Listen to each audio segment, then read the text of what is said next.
L'atelier des chefs a conçu pour vous ce coffret foie gras découverte qui vous permettra de réaliser en toute facilité la terrine de foie gras de vos rêves.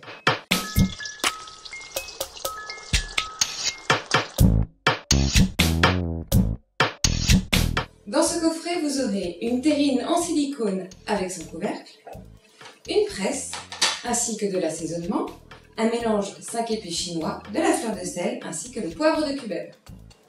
On va préparer ensemble cette terrine de foie gras. Pour l'assaisonnement, on aura besoin de la fleur de sel, qui est le nectar des marais salants, qui ne se ramasse pas, mais qui se cueille. On aura ensuite du poivre, le poivre de cubeb qui est un poivre à queue qui vient d'Indonésie et qui ajoutera une petite note citronnée à votre terrine. Et enfin, le mélange 5 épices chinois.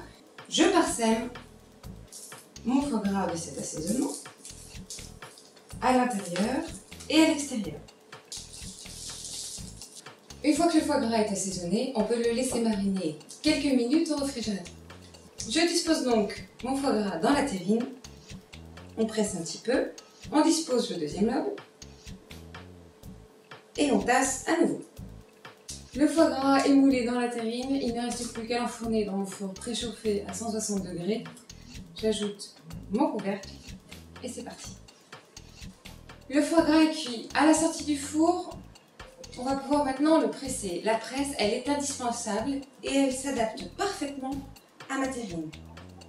L'atout de cette presse, c'est qu'elle va nous permettre de faire remonter le gras de cuisson et ainsi de presser ma terrine. On enlève toute l'air qui se trouve entre la terrine et le foie gras et on le préserve donc de l'oxydation.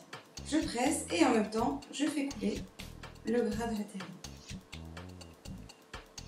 À présent, je vais filtrer ce gras. Vous voyez, il y a des résidus de sang que je vais laisser au fond de mon plat.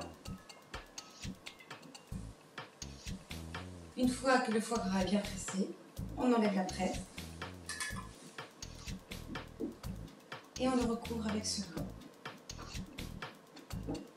Une fois que vous avez versé le gras filtré sur la terrine, laissez-la refroidir à température ambiante. Ensuite, vous la mettrez au réfrigérateur dans sa terrine avec son couvercle et vous verrez que le silicone va la préserver de toutes les odeurs du réfrigérateur. Je vous conseille de la laisser 48 heures avant de la consommer. Pour la démouler, un jeu d'enfant. On dispose la terrine sur un plat et on va jouer avec les côtés pour la démouler très facilement. À vous maintenant de déguster cette terrine comme vous l'aurez jamais préparée et retrouver ce coffret dans nos boutiques ou encore sur notre site internet www.atelierdeschefs.fr.